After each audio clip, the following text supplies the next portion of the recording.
Good evening friends. अपन ने जो है वो आरसी सर्किट स्टार्ट किया। आरसी सर्किट में हमने क्या क्या पढ़ लिया, तो हमने ये पढ़ा कि आरसी सर्किट में तीन अलग अलग केसेस बनते हैं। जब कैपेसिटर चार्ज हो रहा होता है तब तीन केस बनते हैं, जब डिस्चार्ज हो रहा होता है तब फिर तीन केस बनते हैं।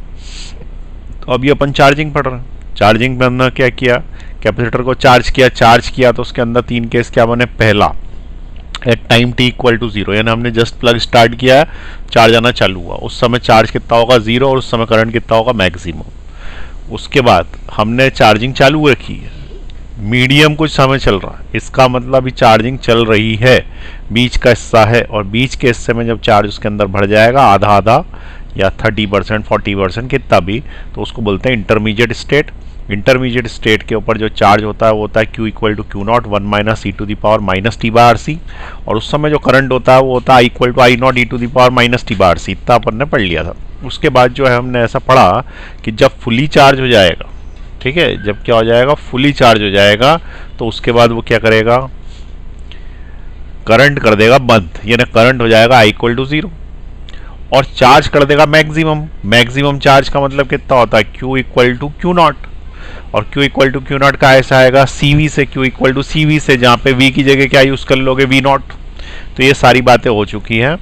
अब एक बार मैं सिर्फ फॉर्मूला बीच का इंटरमीडिएट स्टेट का लिख रहा हूँ और उसके न्यूमेरिकल कराता हूँ, ठीक है।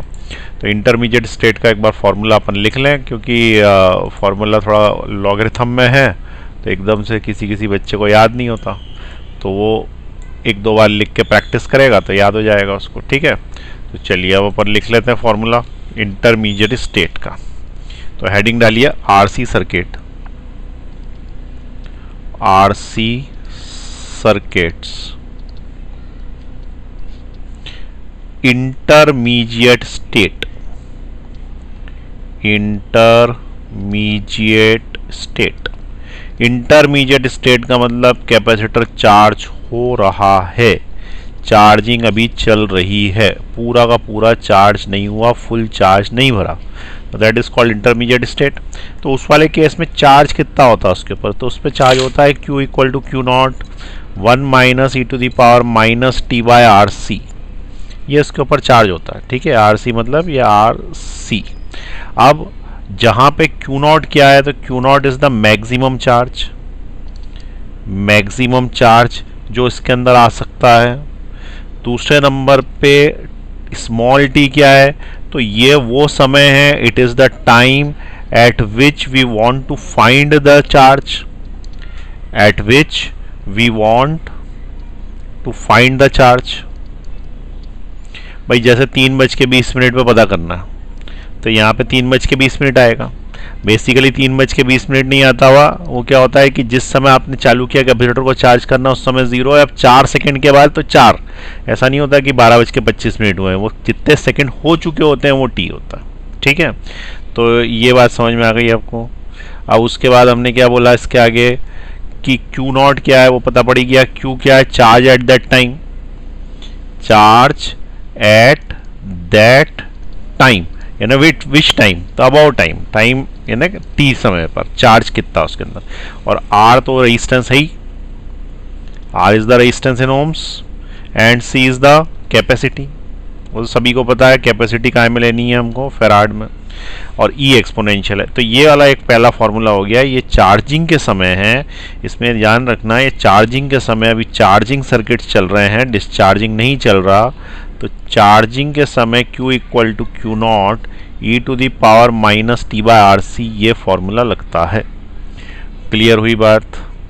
सेकंड नंबर पर इस समय पे करंट क्या होगा, करंट क्या होगा, तो करंट निकालने के लिए फॉर्मूला है I equal to I naught E to the power minus T by R C, ये इसके ऊपर करंट होगा, और ये क्या होगा, ये चार्ज होगा।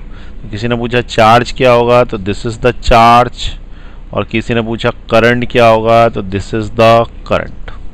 यहाँ तक क्लियर है। तो चार्ज और करंट पता पड़ गया हमको। अब अपन न्यूमेरिकल करने की स्थिति में आ गए, ठीक है। तो यहाँ से अब अपन न्यूमेरिकल स्टार्ट करते हैं अपने। लिखें क्वेश्चन नंबर 1, जिसको ऊपर वाले फॉर्मूले लिखने हो पॉज का बटन दबा दें, नहीं तो डायरेक्ट क्वेश्चन लिखें। How much time how much time will it take to reach will it take to reach the maximum value of charge q naught, the maximum value of charge q naught. q naught charge पे पहुंचने के लिए कितना समय लगेगा, इसका मतलब दूसरी भाषा में यदि मैं बोलूं तो मैं इसको बोलूंगा फुल फिल्ड कैपेसिटर कब हो जाएगा। क्या बोले दूसरी भाषा में, कैपेसिटर पूरा कब भर जाएगा। ठीक है, तो अब इसका अपन सॉल्यूशन देखें, कैपेसिटर पूरा कब भर जाएगा। तो देखें हमारे पास फॉर्मूला क्या है, ये वाला फॉर्मूला, ये वाला। ठीक है, क्या फॉर्मूला ये है, तो ये जो फॉर्मूला है ये है Q equal to Q naught E to the power minus T by R C, यही फॉर्मूला। तो ये जो फॉर्मूला है इसको यहाँ लिख लेते हैं, Q is equal to Q naught 1 minus E to the power minus T by R C, ये फॉर्मूला चार्जिंग के समय, जिसके अंदर हमको वैल्यूज डालनी है रेजिस्टेंस की और ये सब। ठीक है, क्लियर है यहाँ तक सभी को। अरे क्या दब गया, पेजेस नीचे हो गए बहुत सारा।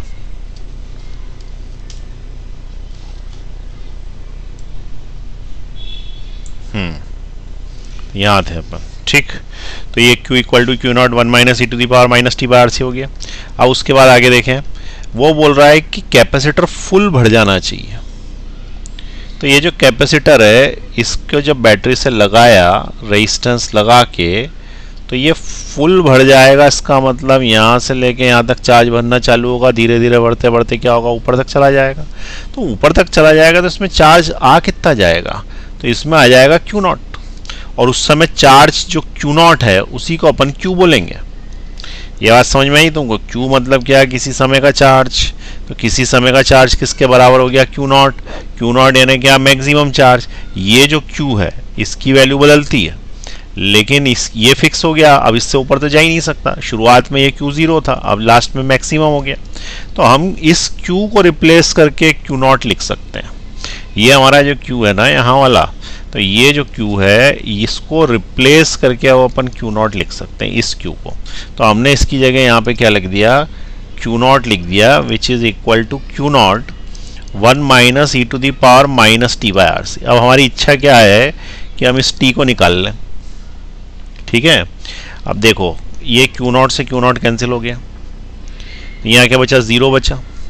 तो 0 is equal to 1 minus E to the power minus T by R C हो गया। यहाँ तक समझ में आई बात।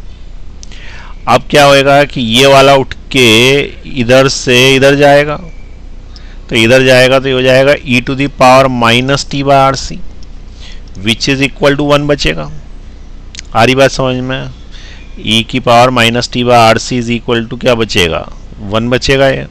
अब Q equal to Q naught cancel हो गया, तो यहाँ पे 1 बचना चाहिए था। एक मिनट को कुछ गड़बड़ कर दी, यहाँ 1 बचना चाहिए था, और ये 1 इधर से इधर जाएगा तो 1 माइनस 1 बचे।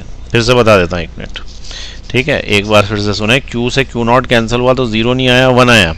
तो ये 1 आया तो ये वाली स्टेप समझ में आ गई, Q से क्यू नॉट 1 आ गया। अब 1 is equal to 1 minus E to the power minus T by R C है। इसमें अब 1 से 1 कैंसिल कर दो, तो इसका मतलब E to the power minus T by R C ही 0 के बराबर हो गया।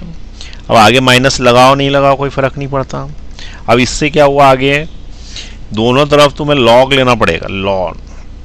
तो उससे आसान तरीके से मैं समझाऊं तो E to the power minus T by R C is equal to 0 लिख सकते हो। अब मुझे ये बताओ कि ये पूरी क्या वैल्यू हो जाए कि ये 0 आ जाए। तो तुमने ऐसा पढ़ा होगा कि 1 अपॉन इन्फिनिटी जो है वो 0 के बराबर होता, पढ़ा है ऐसा, 1 अपॉन इन्फिनिटी 0 के बराबर होता है। इसका मतलब क्या हुआ कि ये जो आया है ये तुम्हारा नीचे नीचे वाला जो है, ये नीचे नीचे वाला हिस्सा, ये नीचे वाला हिस्सा तुम्हारा क्या हो जाना चाहिए, ये हो जाना चाहिए तुम्हारा हिस्सा कितना, इन्फिनिटी। ठीक है ना, ये इन्फिनिटी जैसे नीचे है, ऐसे ये इन्फिनिटी अगर नीचे हो जाए तो उस वाले केस में बन जाता है ना, तो इसको अपन क्या बोलेंगे कि e to the power t by R C, यदि इन्फानाइट हो जाए तो ये 0 हो जाए। अब e to the power t by R C infinite हो जाए, वो तभी हो जाएगा जब टाइम इन्फानाइट होगा, और तो कोई ऑप्शन ही नहीं, क्योंकि इन्फिनिटी लाने के लिए किसी को भी जैसे 8 की पावर क्या चढ़ाऊं कि इन्फिनिटी हो जाए आंसर, तो उसका आंसर 21, 22, 23 किसी में भी नहीं होगा, तो इन्फिनिटी चढ़ानी पड़ेगी तभी इन्फिनिटी होगा। तो ये आर की पावर इन्फिनिटी चढ़ा है, इसका मतलब ये जो पावर यहाँ पे आ रही है ये पावर इन्फिनिटी होनी चाहिए, और ये पावर इन्फिनिटी होने के लिए टाइम ही इनफाइनाइट होना चाहिए। तो ये जो टाइम इनफाइनाइट अपन ने किया इसलिए कर दिया, इसका मतलब t is equal to infinity पे ऐसा होगा कि ये कैपेसिटर पूरा चार्ज हो जाएगा। t इक्वल टू इन्फिनिटी पे क्या होगा, एक कैपेसिटर पूरा चार्ज हो जाए। अब ये तो बड़ी विचित्र सी बात बता दी इसने कि t इक्वल टू इन्फिनिटी पे कैपेसिटर पूरा चार्ज हो जाएगा। विचित्र बात इसलिए है क्योंकि t इक्वल टू इन्फिनिटी कभी आएगा नहीं, इसका मतलब ये है कि कभी ये कैपेसिटर चार्ज होगा ही नहीं। यही तो मीनिंग हुआ t इक्वल टू इन्फिनिटी, है ना, अनंत समय बाद, यानी कि सदियां सदियां बीत जाएगी, करोड़ों साल बाद भी जाके देखेंगे और कैपेसिटर को चार्जिंग पे लगाया तो फुल चार्ज नहीं होगा। तो ये वास्तविकता है, कैपेसिटर कभी भी फुल चार्ज होता ही नहीं है। ठीक है, कैपेसिटर जो है वो कभी भी फुल चार्ज नहीं होता। कोई भी कैपेसिटर जो होगा या तुम्हारी बैटरी होगी मोबाइल की, वो क्या होती है 95, 97, 98% तक चार्ज हो जाती है और उसी को 100% दिखा देता। कोई भी चीज़ चार्ज पूरी हो ही नहीं सकती, ये इस प्रूफ से पता पड़ रहा हमको। यहाँ पे देखो कि टाइम इनफाइनाइट बोल रहा है, वो इनफाइनाइट टाइम होगा तब जाके कैपेसिटर चार्ज होगा। अब ऐसा क्यों होता है? तो ऐसा इसलिए होता है क्योंकि ये जो कैपेसिटर है ये वाला, ये कैपेसिटर क्या करता है कि जैसे जैसे इसके अंदर चार्ज भरना चालू होता है, ठीक है, जैसे जैसे चार्ज भरना चालू होता है वैसे वैसे इसमें से आने वाले करंट की वैल्यू ये कम करता जाता है। और अगर ये आने वाले करंट की वैल्यू कम करता जाएगा तो ये धीरे धीरे जो है वो लास्ट में एक एक बूंद चार्ज इसके अंदर टपकने लगेगा। अब जैसे मान लो कि ये बाल्टी है कोई, बाल्टी के अंदर जो है वो शुरुआत में नल आ रहा था एकदम तेज, लेकिन जैसे ही थोड़ी सी भरी 10% तुमने नल की टोटी थोड़ी घुमाई और थोड़ी घुमाई, अब धीरे आने लगा नल। फिर उसके बाद थोड़ी और बढ़ी तो तुमने क्या किया कि नल को और धीरे कर दिया। ऐसे करते करते जब बिल्कुल ही इतना सा बचा तो तुमने नल एक एक बूंद टपकाना चालू कर दिया। अब थोड़ा सा ही बचा तो तुमने एक बूंद आज टपकाई, एक बूंद एक महीने बाद टपकाई, उसकी अगले एक साल बाद टपकाई। फिर तुमने और जरा सा बच गया कि भैया 25 ही बूंद आ सकती है, तो तुमने 25 बूंद भी जो है वो कम कर दी और एक बूंद 1000 साल में टपकाई। ठीक है, इस तरीके से तुम उसको भरने ही नहीं देना चाह रहे, उसका रेट कम करते जा रहे हो। समझ में आई बात? जैसे मान लो कि दिवाली के समय अपन पटाखे फोड़ने जाते हैं तो खूब सारे पटाखे खरीद के लाए, मान लो 5000 रुपए के पटाखे खरीद के लाए। अब शुरुआत में तो क्या होता है कि जोश जोश में 4-4, 5-5 अनार एक साथ चला देते हैं, चक्रियां चला देते हैं, लेकिन बाद में ऐसा दिखता है कि पड़ोसी तो चलाए जा रहा, अपने पटाखे खत्म हो गए। तो फिर अपन क्या करते हैं, एक एक फुलझड़ी निकाल के चलाते हैं। इसका मतलब अपन रेट स्लो कर लेते हैं ना अपना, फिर फुलझड़ी निकाल के चलाने लग गए। उसके बाद भी क्या होता है कि अगर मान लो सामने वाला चलाया जा रहा और तुम्हें और पटाखे चलाने हैं, तो फिर वो एक लड़ आती है ना ऐसी, जिसके अंदर बहुत सारे आपस में गुथे रहते हैं, उसके अंदर उसको खोल के एक एक निकाल के अगरबत्ती जला के फेंक रहे, टाइम पास कर रहे हैं। ठीक है, तो हम रेट कम करते जा रहे हैं अपने पटाखे। शुरुआत में खूब सारे एक साथ जलाए, फिर धीरे, फिर धीरे, फिर एकदम धीरे। ठीक है, इसी तरीके से कैपेसिटर शुरुआत में एकदम तेज बढ़ जाता है, उसके बाद धीरे धीरे धीरे होता जाता है। लास्ट में तो ये स्थिति आ जाती है कि 2-4 ही बम बचते हैं तो उसका भी बारूद निकाल के जलाने लग जाते हैं। ठीक है, तो इसी तरीके से एक एक बूंद, मतलब तुमको अगर मैं बोल दूं कि तुम्हारे पटाखे इनफाइनाइट समय तक चलने चाहिए तो फिर तुम कैसे चलाओगे? मतलब वो जो चिटपिटी और टिकली आती है, क्या आती है, उसको भी आधी तोड़ के चलाओगे। तो ऐसा इसके अंदर हो जाता है। ठीक है, इसलिए कभी भी कोई कैपेसिटर कभी भी पूरा चार्ज नहीं होगा। ठीक है, तो फिर पूरा चार्ज नहीं होगा तो बड़ी मुसीबत की बात हो गई। मुसीबत की बात कैसे हो गई, 1 मिनट में बता रहा हूं। वो कैपेसिटर, हाँ, तो ये एक मुसीबत की बात हो गई। कैसे मुसीबत की बात हो गई समझे? जैसे मान लो ये कैपेसिटर बड़ा कैपेसिटर है, ठीक है, इसको मैंने चार्जिंग पे लगाया और तुमसे पूछा है कब चार्ज होगा पूरा, तो तुमने क्या बोला, इनफाइनाइट समय बाद, कभी नहीं होगा। फिर मैंने वो तुमसे बोला कि ये वाला जो एक छोटा सा कैपेसिटर है ये कब चार्ज होगा पूरा, तो तुमने बोला ये भी चार्ज नहीं होगा। इसका मतलब फिर अपन बता ही नहीं पाएंगे ना कि किसकी कैपेसिटी ज़्यादा किसकी कम, या कितना टाइम लगता है चार्ज करने में। कैपेसिटी तो फिर भी साइज से बता दो। इसको चार्ज करने में कितना समय लगता है तो तुम बोलोगे इनफाइनाइट, इसको चार्ज करने में कितना समय लगता है तुम बोलोगे इनफाइनाइट। जबकि ऐसा थोड़ी है, अगर अलग अलग साइज की बाल्टियां हैं और सभी इनफाइनाइट टाइम में भरेगी तो फिर अपन बताएंगे कैसे कि छोटी कौन सी बड़ी कौन सी। जैसे मान लो ये सेल है इतना सा, फिर एक सेल है इससे बड़ा, ठीक है, फिर एक सेल है ये बैटरी। अब अगर मैंने पूछा कि कौन सी ज्यादा समय लेगी भरने के लिए, चार्जिंग के लिए, तो सीधी बात है लॉजिकली कोई आदमी गांव वाला ही बता देगा कि बड़ी है इसको ज्यादा समय लगेगा, बड़ी बाल्टी को भरने में ज्यादा समय लगता है यदि एक जैसा पानी आ रहा है समय। लेकिन यहाँ ये क्या बोल रहा है कि ये भी इनफाइनाइट समय बाद चार्ज होगी, ये भी इनफाइनाइट समय बाद चार्ज होगी और ये भी इनफाइनाइट समय बाद चार्ज होगी, तो एक जैसी हो गए हमारे लिए। तो इसके लिए साइंटिस्टों ने क्या बोला कि नहीं है, इनफाइनाइट समय से कंपैरिजन नहीं किया जा सकता। ऐसा करो कि कोई ऐसा मार्क बना लो कि 50% कब चार्ज हो जाती, 50% कुछ भी मार्क बना लो, ऐसा अंदाज से बता रहा हूं। तो 50% जब चार्जिंग का समय आएगा तो ये जल्दी चार्ज हो जाएगा, छोटा है, ठीक है, और ये वाला थोड़ा समय ज्यादा लेगा 50% के लिए और ये वाला सबसे ज्यादा समय लेगा। लेकिन इनफाइनाइट चार्ज होने के लिए सब एक जैसा समय लेंगे, that is infinite. Full charge होने के लिए, तो फुल चार्ज होने के लिए सबके सब क्या करेंगे, एक जैसा समय लेंगे, लेकिन 50% चार्ज होने के लिए सब अलग अलग समय लेंगे। तो इन्होंने एक लाइन बनाई कि इस लाइन तक चार्ज होने के लिए कितना समय लगेगा। वो 37% है, 63% है, 50% है, 40% है, कुछ भी हो सकता है। उस लाइन तक चार्ज होने में किसे कितना समय लगेगा उससे हम कंपैरिजन कर लेंगे कि बाल्टी छोटी है कि बड़ी, कैपेसिटर छोटा है कि बड़ा, ठीक है। अब जैसे मैंने बोल दिया कि सारी बाल्टियां जो है इनफाइनाइट समय में भरती है, लेकिन पहली वाली आधी 1 घंटे में भर जाती है और दूसरी वाली आधी भरने में 25 घंटे लगते हैं। इसका मतलब सीधी बात है, यदि नल एक जैसा आ रहा है दोनों में तो फिर बड़ी पीछे वाली बड़ी है, ठीक है ना, और आगे वाली जो है वो छोटी है।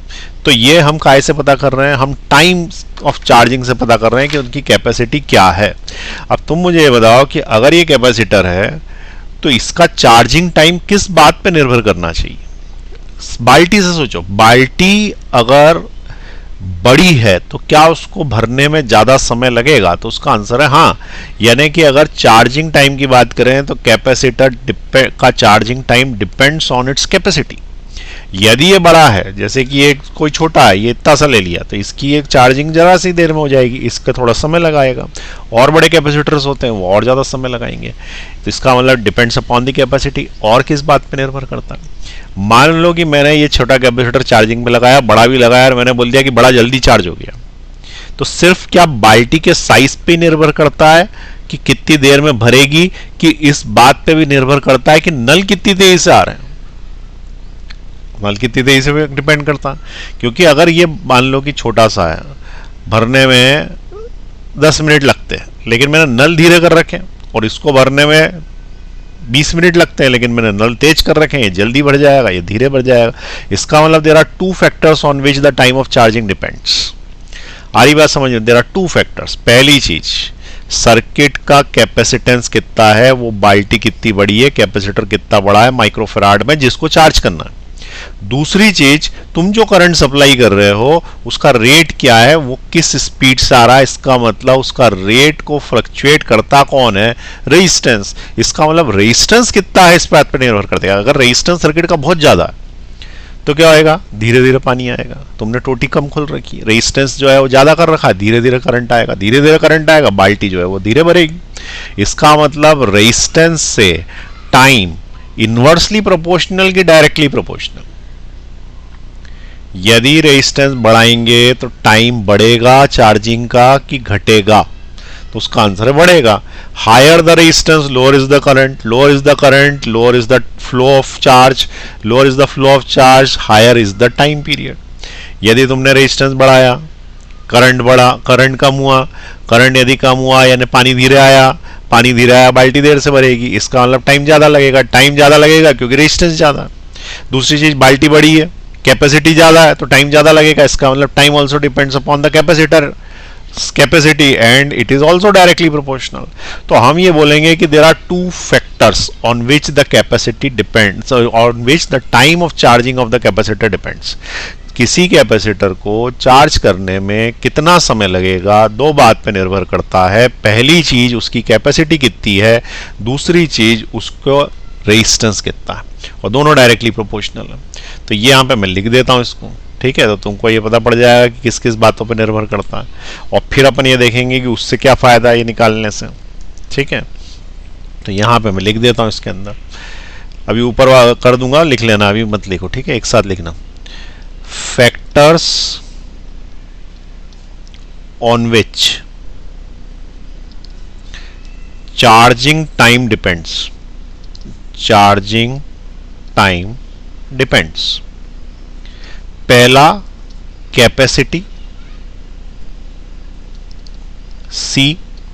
Number 2 resistance of the circuit, that is R, and the time is directly proportional to the resistance and time is also proportionate to capacitance। इसका मतलब time is directly proportional to RC, और ये जो RC आता है इसको ये लोग टाइम कांस्टेंट बोलते हैं, ठीक है। और इसको क्या लिखा है, इसे लिखते हैं टाउ से लिखते हैं, और tau is equal to RC, it is called the time constant, ठीक है, क्योंकि दो बातों पर निर्भर करता है और प्रोपोर्शनलिटी इक्वल टू 1 है। तो टाइम कांस्टेंट को कैसे लिखते हैं ये लोग, टाउ से, और पढ़ते इसको कैसे, टाउ, और लिखते क्या है, इट इज टाउ, ठीक है। ये समझ में आई बात। Factors on which charging time depends, कितना देर लगेगी, कितनी बड़ी टंकी है, बड़ी टंकी है कि छोटी टंकी है, और नल की स्पीड क्या है, नल तेज आ रहा है, बहुत तेज आ रहा है, कि नल बूंद बूंद टपक रहा है, और वो डिपेंड्स करता है रेजिस्टेंस पर। रेजिस्टेंस ज़्यादा होगा, नल बूंद बूंद टपकेगा, ठीक। तो ये सारी बातें लिखनी है, तो ऊपर कर रहा हूँ मैं उसको।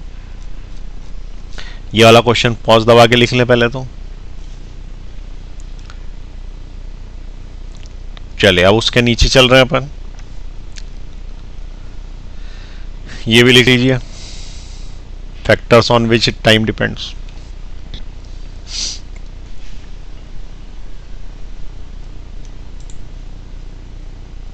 ठीक है, यहां तक समझ में आ गया होगा। अब उसके बाद एक बहुत इंपॉर्टेंट क्वेश्चन है, वो इंपॉर्टेंट क्वेश्चन ये है कि what is time constant and how will you define it. सबसे इंपॉर्टेंट उसकी डेफिनेशन। अब वो डेफिनेशन ऑब्जेक्टिव में कई बार पूछ चुके हैं, वो 4 डेफिनेशन बना देते हैं, बिल्कुल एक जैसी लगती हैं, 37%, 63%, 67% चार्जिंग का चार्ज करंट, बिल्कुल एक जैसे 4 ऑप्शंस रहेंगे, तुमको कंफ्यूजन होगा, अभी मैं पढ़ाऊंगा उसके बाद भी कंफ्यूजन होगा, ठीक है। तो उसको ध्यान से समझना कि डेफिनेशन चार्ज इन्होंने टाइम कांस्टेंट की कैसे दी है, ठीक।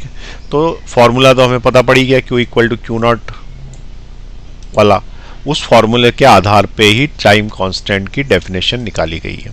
तो अपन इसमें यहाँ पे लिखेंगे कि व्हाट इज टाइम कांस्टेंट, ठीक है। टाइम कांस्टेंट ये तो पता पड़ गया कि RC है, लेकिन डेफिनेशन नहीं है, ये तो सिर्फ एक कंसेप्ट से बताया मैंने तुमको कि RC है। तो अब मैं इसकी डेफिनेशन बता रहा हूँ, ठीक है।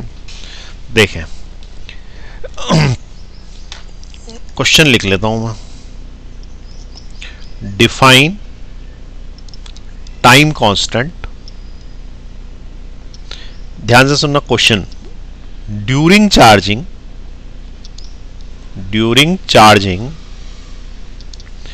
इन टर्म्स ऑफ चार्ज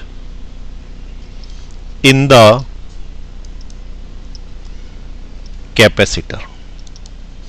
अब देखो यहां पे ड्यूरिंग चार्जिंग की जगह ड्यूरिंग डिस्चार्जिंग कर दूंगा, डेफिनेशन बदल जाएगी, और इन टर्म्स ऑफ चार्ज की जगह मैं करंट कर दूंगा तो डेफिनेशन बदल जाएगी।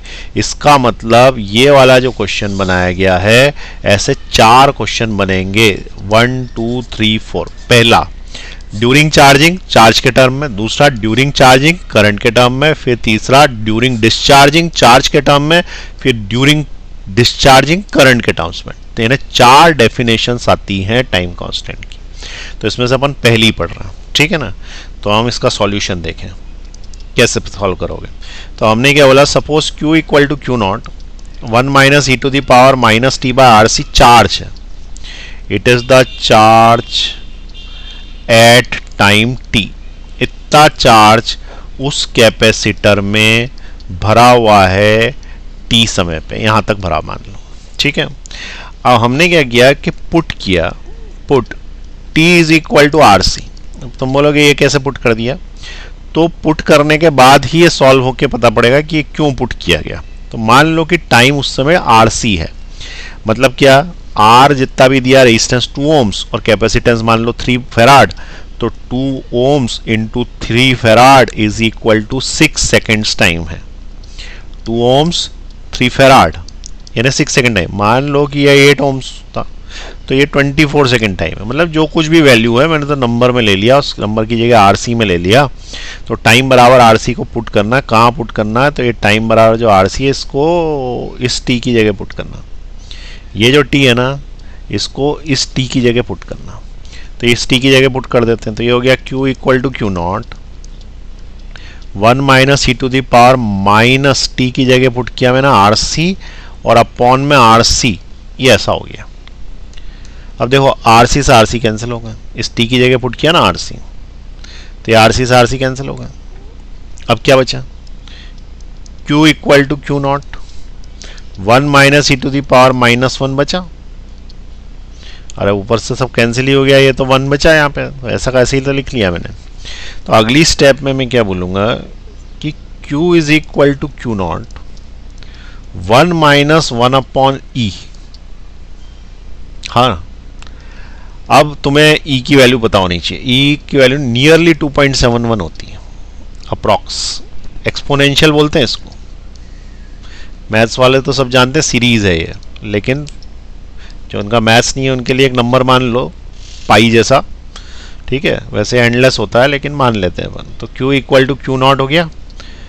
इसका एलसीएम लूंगा तो नीचे E आएगा, तो ये E माइनस 1 हो जाएगा। ऐसे ही होगा ना, एलसीएम ले लिया इसका मैंने, तो ये एलसीएम लेने से ऐसा हो गया। अब उसके बाद अगली स्टेप मैंने ली Q equal to Q naught, E की वैल्यू डालो 2.71 माइनस 1 अपॉन 2.71, अप्रॉक्सीमेट वैल्यू डाल दी मैंने। इससे मुझे मिलेगा Q is equal to Q naught 2.71 में से एक गया तो बचा 1.71 डिवाइडेड बाय 2.71।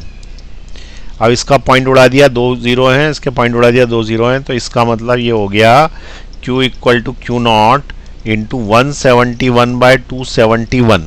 171 को 271 से डिवाइड करो, 171 को 271 से डिवाइड करो, ठीक है। तो 171 को जब अपन 271 से डिवाइड करेंगे तो उसमें अप्रॉक्सीमेटली वो आता है 0.63, ठीक है। कितना था, 0.632, करके देख लो कैलकुलेटर्स। अब इसका मतलब यहाँ पे एक चीज मिली हमें, Q is equal to 0.632 Q naught, ये हमें एक रिजल्ट मिल गया। अब ये रिजल्ट किस काम का है, तो इसको अगर मैं परसेंटेज में लिखूं तो इसको मैं लिख सकता हूं, it is 63.2% of Q not,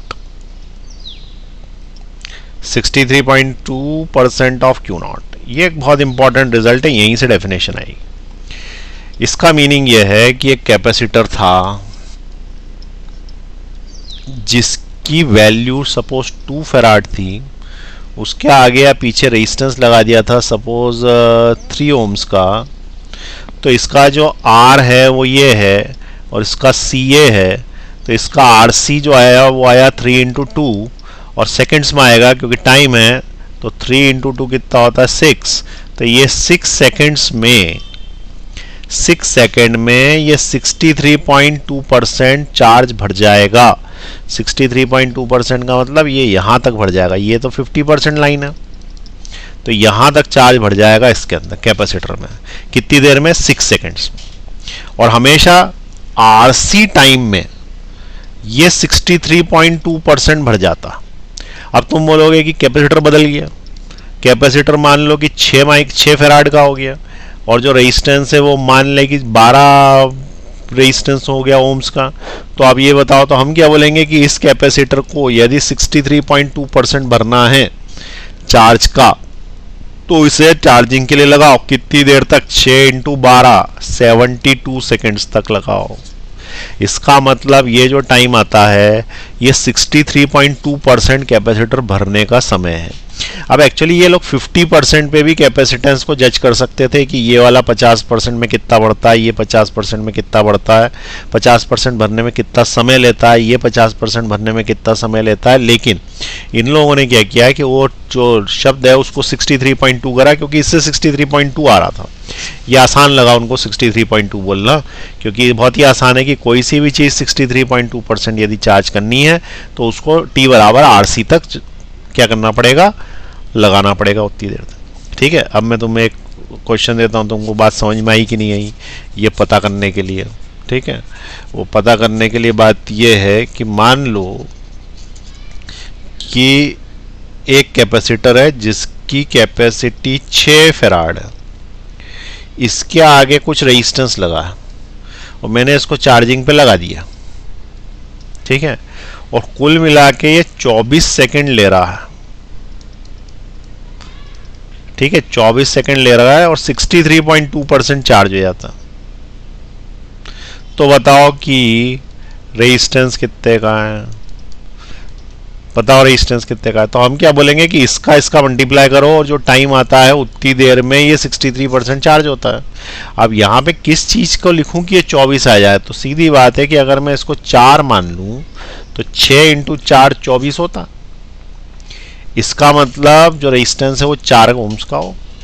अब किसी ने बोला कि 4 का है तो बात सही है, लेकिन अगर मान लो कि मैं 6 ओम्स का ले लेता तो क्या होता, तो हम बोलते हैं अब इसको 36 सेकंड लगते हैं, क्योंकि 6 × 6 36 सेकंड। कोई बोलता है कि ठीक है रेजिस्टेंस तो हमने वही लिया 4 ओम्स का, लेकिन कैपेसिटी बढ़ा के 12 माइक्रोफेराड या 12 फेराड कर दी, तो अब बोलेंगे हम 12 × 4 48 लगेंगे। सीधी बात है, या तो तुम डब्बा बड़ा कर लो या फिर डब्बा बड़ा करोगे तो ज़्यादा समय लेगा, या तुम रेजिस्टेंस बढ़ा दो तो कम कम करंट आएगा तो ज़्यादा समय लेगा। तो इन दोनों का मल्टीप्लिकेशन ही तो चार्जिंग टाइम है। तो ये दोनों का जो मल्टीप्लिकेशन है ये चार्जिंग टाइम है, ये अपने को इससे पता पड़ गया। और 63.2% चार्ज करने के लिए उसे RC समय लगता है।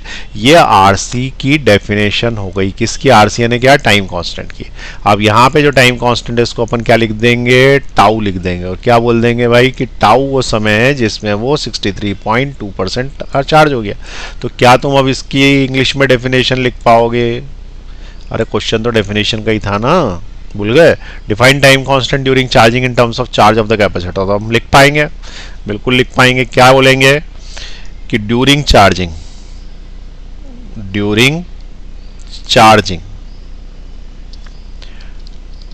Time constant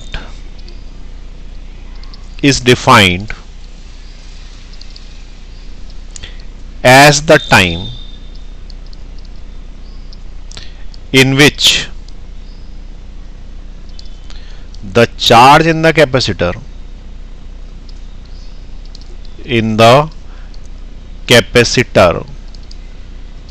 becomes 63.2% of the maximum charge Q naught। ठीक है, it is the definition number 1। 4 definition है चार्जिंग में, ड्यूरिंग चार्जिंग में, चार्ज के टर्म्स में, फिर आएगी ड्यूरिंग चार्जिंग डिस्चार्ज के टर्म्स, ड्यूरिंग चार्जिंग करंट के टर्म्स में, फिर आएगी ड्यूरिंग डिस्चार्जिंग चार्ज के टर्म्स में, ड्यूरिंग डिस्चार्जिंग करंट के टर्म्स में। ऐसे 4 डेफिनेशन, चारों अभी बनानी। ठीक है, तो ये वाली मैंने बना दी है। अब इसको आप लिख लें, पॉज का बटन दबाएंगे। ठीक है, और ये जो साइड में लिखा हुआ है ये एग्जाम्पल है, इसको लिखने की जरूरत नहीं है। अगर लिखने की इच्छा हो तो साइड में लिख दें ऐसा रफ करके, इट इज रफ। ठीक है, लिख लीजिए, पॉज का बटन दबा दीजिए। चलिए आगे बढ़ा रहा हूं मैं, दबाएं पॉज का बटन।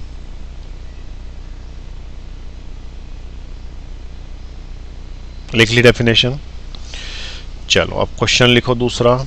उसके पहले एक और चीज बता दूं मैं, अगर तुमसे कोई पूछेगा, क्या पूछेगा कि भाई चार्जिंग के समय ग्राफ बनाओ।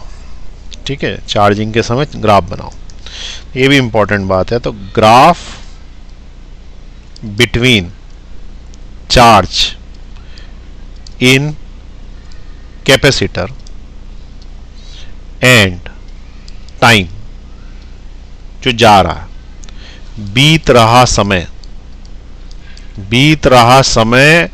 और इकट्ठा हो रहा चार्ज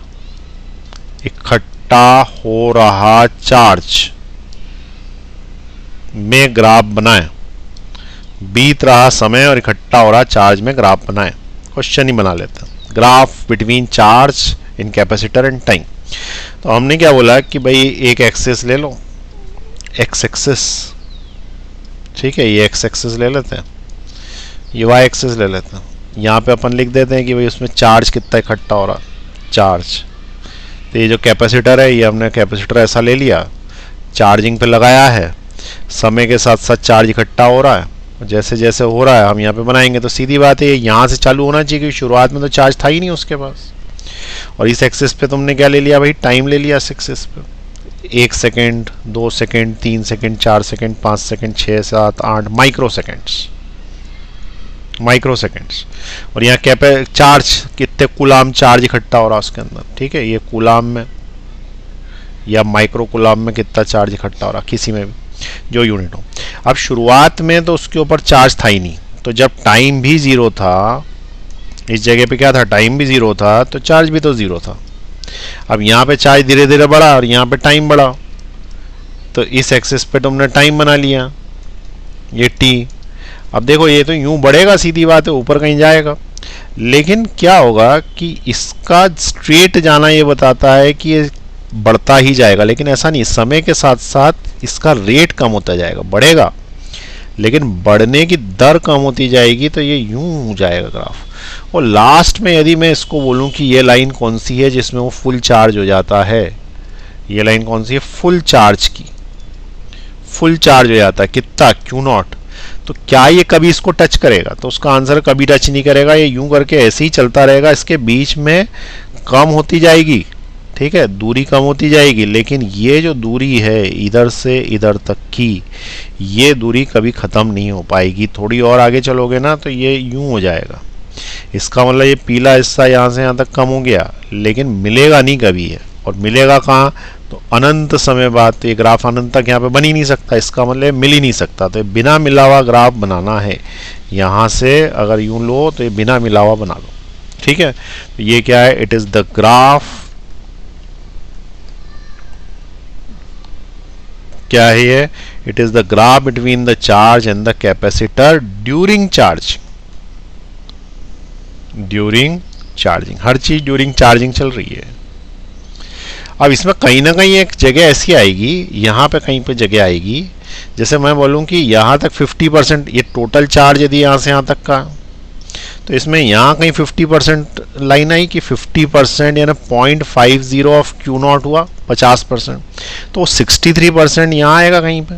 तो ये कोई सी जगह ऐसी होगी जहाँ पे वो 63% भर जाएगा। और जब अपन उधर से लाइन यूँ लेंगे ऐसी, और हम उसको जब नीचे उतारेंगे, तो यहाँ पे अपन देखेंगे कि कुछ टाइम होगा, और उस टाइम की वैल्यू RC के बराबर आती है। उस टाइम की वैल्यू क्या आती है, RC के बराबर देना, R में C का मल्टीप्लाई कर दोगे तो 63% बढ़ जाता है, 63.2% बढ़ जाता है एग्जैक्टली, ठीक है। तो ये जगह को क्या बोलते हैं, टाइम कांस्टेंट। कुछ कुछ किताब वाले 63 लिख देता है अप्रॉक्सीमेट करके, मैं 63.2 लिख देता हूँ, चलो ठीक है। तो ये भी ग्राफ बना लें, इंपॉर्टेंट ग्राफ है ये। अब उसके बाद अपन करंट का बनाएंगे, सेकंड डेफिनेशन। चलिए पॉज का बटन दबाएं, नीचे जा रहा हूं, क्वेश्चन लिखें। ड्यूरिंग चार्जिंग,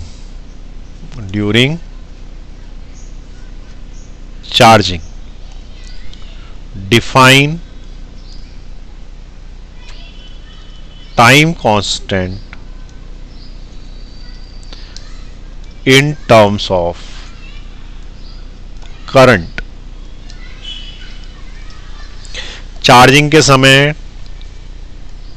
समय टाइम कांस्टेंट को करंट के टर्म में डिफाइन करो। पहले अपन ने चार्ज के टर्म में डिफाइन किया, तो हमने क्या बोला है कि चार्जिंग के समय करंट क्या होता है, सर्किट में मान लो कि ये रेजिस्टेंस है और कैपेसिटर है, और अपन ने बैटरी लगा दी, और चार्जिंग चल रही है तो शुरुआत में तो करंट भकाभक फुल जाता आई नॉट, लेकिन समय के साथ ये कम होता जाता है, ये बढ़ता जाता है, ये कम होता जाता है।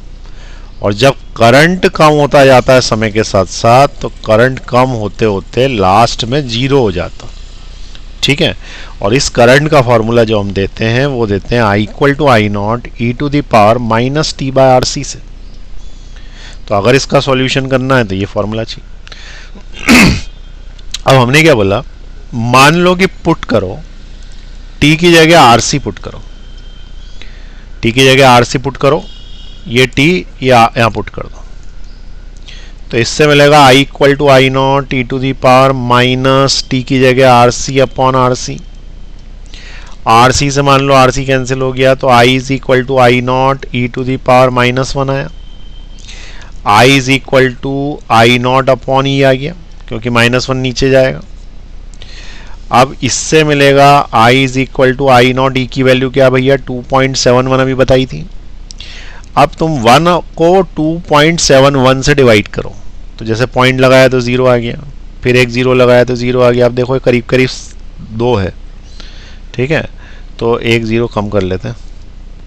तो अब ये अगर ये 0 हटा दूं मैं, तो 10 को 2.7 से डिवाइड करना है, 10 को मान लो 3 से डिवाइड करते तो 3 3 आ जाता। तो इसको जब अपन डिवाइड करेंगे तो ये 37 आता। ठीक है, 1 को डिवाइड करेंगे तो 37 आएगा, पॉइंट लगा के करके देख लेना। 1 डिवाइडेड, बेसिकली तुम्हें क्या चाहिए, 1 डिवाइडेड बाय 2.71 चाहिए, तो 1 डिवाइडेड बाय 2.71 0.37 आता है। कैलकुलेटर लगा के देख लो या कैसे भी कर लो। अब क्या ये आ गया आई इज इक्वल टू, इसको मैं 0.37 ऑफ आई नॉट लिख सकता हूँ। अगली स्टेप में मैं इसको 37% लिख सकता हूँ। ठीक है ना, बेसिकली ये 36.8 होना चाहिए। क्या होना चाहिए, 36.8%, क्योंकि पिछला वाला क्या आया था 67.2 आया था, दोनों को जोड़ने से 30, पिछली बार वाला 63.2 आया था ना, 63.2 आया था पिछली बार वाला, तो ये 63.2, इन दोनों को जोड़ो, 8 और 2 10, 0 कैरी 1, 6 7 8 9 10 कैरी 1, ये 100% हो गया। तो ये आना चाहिए 36.8 एग्जैक्ट लिखूंगा तो 36.8% ऑफ आई नॉट होगा। लेकिन जनरली इसको अप्रॉक्सीमेट करते हैं, जैसे जी की वैल्यू 9.8 की जगह 10 लेते हैं तो इसको 0.37 लिख देते हैं, और चार्जिंग के समय 63 ले लेते हैं, 0.212 हटा देते हैं। अब इससे क्या मिला, I is equal to 37% of I naught approximately. इससे क्या मतलब निकला कि शुरुआत में करंट फुल था 100%, चार्जिंग चालू हुई, करंट कम होता गया 90%, 80%, 70%, करंट कम होता जाएगा 60%, 50%, 42% और कम हो गया 37%। जैसे ही 37% आया, अपन ने घड़ी देखी, जैसे ही घड़ी देखी हमको ये पता पड़ा कि उस समय जो टाइम हो रहा है वो किसके बराबर है, तो उस समय जो टाइम हो रहा है वो आरसी के बराबर है। यानी कि इसकी कैपेसिटी मान लो 2 माइक्रोफेराड है या 2 फेराड है और इसका रेजिस्टेंस 6 है, तो उस समय टाइम देखा तो एग्जैक्टली 2 × 6 यानी कि 12 सेकेंड हुए थे, और वो उसका चार्ज 37% रह गया था, जो कि 100% था शुरुआत में, कम होते होते 37% रह गया था। तो ये जो चार्ज कम होते होते 37% रह जाता है, इसको कितना समय लगता है, इसको आरसी समय लगता है, कि आरसी तो पुट कर रहे हैं अपन। तो हम क्या बोलेंगे कि टाइम कांस्टेंट वो समय है जिस समय करंट मैक्सिमम करंट का 37% रह जाता है। थोड़े और समय के बाद 0% तक चला जाएगा, लेकिन उसके लिए इनफाइनाइट टाइम चाहिए। ठीक है, तो यहाँ से एक और डेफिनेशन मिलेगी, क्या मिलेगी, definition number 2, definition number 2 same time constant की। तो time constant during charging is defined as the time in which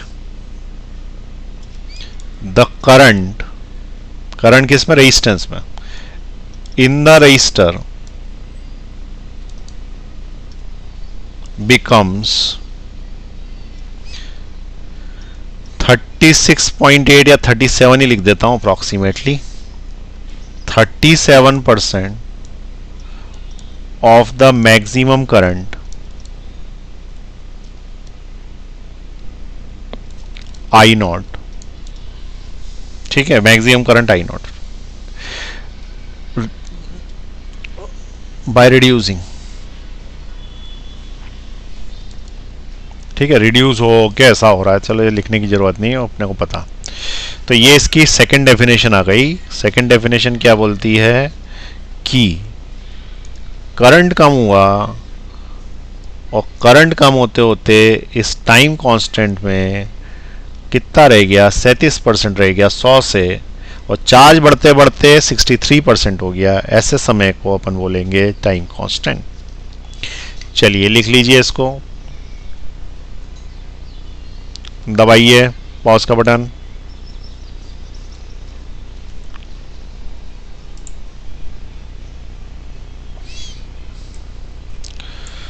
समझ में आया, दो डेफिनेशंस हो गई। चलिए एक बार और ये वाला दूसरा वाला भी नीचे जो डेफिनेशन है इसको भी लिख लें आप।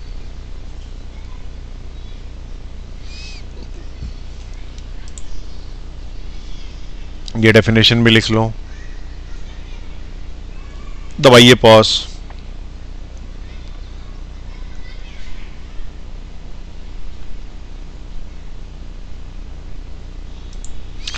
चले अब ये समझ में आ गया कि चार्जिंग के समय करंट कम होता है, चार्ज बढ़ता है कैपेसिटर में, करंट रेजिस्टेंस में कम होता है। जब करंट कम होते होते 37% रह जाता है तो उस समय घड़ी देखते हैं, तो हमेशा जितना रेजिस्टेंस की वैल्यू होती है उसमें कैपेसिटी का मल्टीप्लाई करो और जो वैल्यू आएगी वही अपनी घड़ी में बजा होगा, उतना समय निकला होगा। और जब अपन चार्जिंग कर रहे होते हैं तो उसके अंदर चार्ज भर जाता है 63%, कितनी देर में, उसी समय आरसी में। इसलिए इसकी दो डेफिनेशन हो गई, किस समय की, चार्जिंग की। और अगर किसी ने बोला चार्जिंग में टोटल कितना समय लगेगा, हम बोलेंगे 100% करने में इन्फिनिटी निकलेगी, जीवन बीत जाएगा, उसके बाद भी वो नहीं होगा। इसका मतलब एक capacitor can not be charged fully. अगर ऐसा कोई पूछे कि ऐसा कैसे प्रूव करोगे, तो मैथमेटिकली अभी जो किया वो प्रूव कर देंगे। ठीक है, अब अगली क्लास में अपन क्या करेंगे, डिस्चार्जिंग के क्वेश्चन करेंगे कि डिस्चार्जिंग के समय टाइम कांस्टेंट कैसे डिफाइन किया गया है, डिस्चार्जिंग करते वक्त कितना समय, कैसे ग्राफ बनता है उसका। ठीक है, तो ये डिस्चार्जिंग का भी एक ग्राफ बनाना पड़ेगा, चार्जिंग का ग्राफ बना ही दिया था हमने, तो वो अपन नेक्स्ट क्लास में करते हैं। ठीक है, चलिए।